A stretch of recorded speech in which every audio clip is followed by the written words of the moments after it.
प्रत्येक दिन आप दरवाजा खोलते हो और बंद करते हो, मेज से किताब उठाते हो या कहीं से भी किताब उठाते हो, अपने कपड़े धुलने के बाद उन्हें निचोड़ते हो और मेज के किसी खाने को खींचते हो पकड़कर, जो रैक होता है। तो इन सब क्रियाकलापों को करने के लिए बल लगाना पड़ता है, अर्थात फोर्स लगाना पड़ता है। ये बल क्या है? तो आज के वीडियो में हम इसी बल अथवा फोर्स के बारे में पूरी जानकारी समझाएंगे, जिसके अंतर्गत बल किसे कहते हैं, बल के मात्रक कौन से होते हैं, बल के उदाहरण कौन कौन से हैं और बल के प्रभावों को चित्र सहित समझाएंगे। तो सब कुछ ठीक से समझने के लिए मेरा पूरा वीडियो लास्ट तक देखिए, और यदि अभी तक हमारे चैनल को सब्सक्राइब ना किया हो तो सब्सक्राइब जरूर कर लीजिए। चलिए सबसे पहले जानते हैं बल किसे कहते हैं अथवा बल क्या है। तो बल वह बाह्य कारक है जो किसी वस्तु की विराम या गति की अवस्था में परिवर्तन करता है अथवा परिवर्तन करने का प्रयास करता है। चलिए इस परिभाषा को ठीक से समझ लेते हैं। तो इस परिभाषा का अर्थ है कि बल किसी वस्तु की विरामावस्था में परिवर्तन कर सकता है, उसकी स्थिति को बदल सकता है और वस्तु की आकार या उसकी आकृति को भी बदल सकता है या फिर बदलने का प्रयास कर सकता है। जैसे खेल के मैदान में विरामावस्था में रखी हुई फुटबॉल को पैर से ठोकर मारकर गतिशील किया जा सकता है। उदाहरण के लिए जो खेल का मैदान होता है वहां पर जो फुटबॉल रखी रहती है विरामावस्था में है, जब रखी है तो विरामावस्था में है, एक जगह पर स्थिर है तो विरामावस्था में है। अब उस पर पैर से ठोकर मार करके उसको गतिशील कर दिया जाता है। तो इस तरह से बल लगाकर फुटबॉल की अवस्था में परिवर्तन हुआ या परिवर्तन कर दिया गया, जो पहले विराम में थी अब गतिशील हो गई। तो आगे परिभाषा में कहा गया है कि कोई वस्तु गति की अवस्था में है तो उसमें भी परिवर्तन कर सकता है।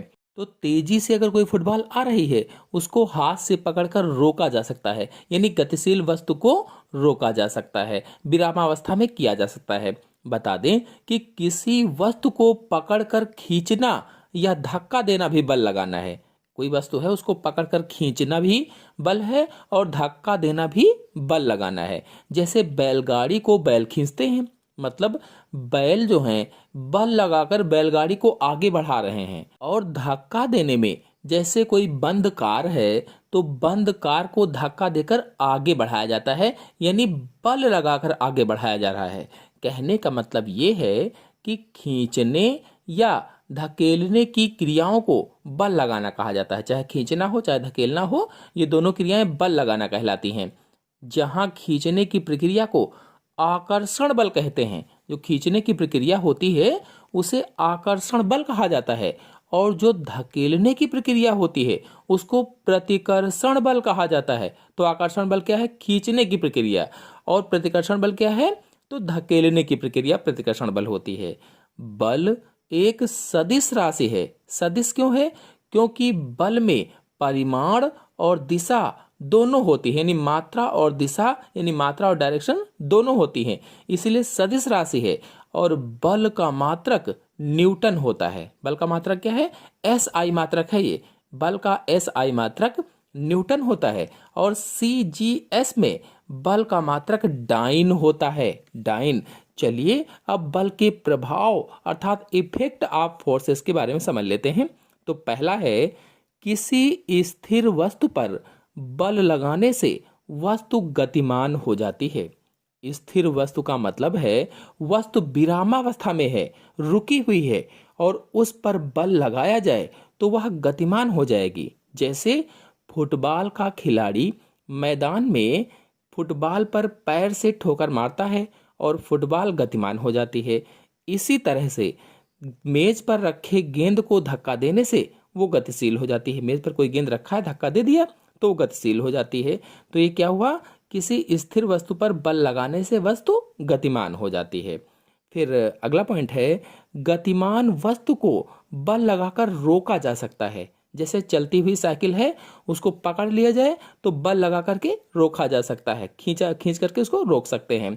ऐसे ही तेज से कोई गेंद आ रही है, क्रिकेट में भी ऐसा होता है, तो उसको पकड़ लेते हैं, तो क्या हुआ, बल लगाकर, वो गतिमान थी, बल लगा करके उसको रोक लिया गया है। फिर अगला पॉइंट है, किसी गतिमान वस्तु पर बल लगाने पर वस्तु की चाल में परिवर्तन हो जाता है। कोई गतिमान वस्तु है, उस पर बल लगाया गया तो वस्तु की चाल में परिवर्तन हो जाता है। अब इसमें दो शर्तें हैं।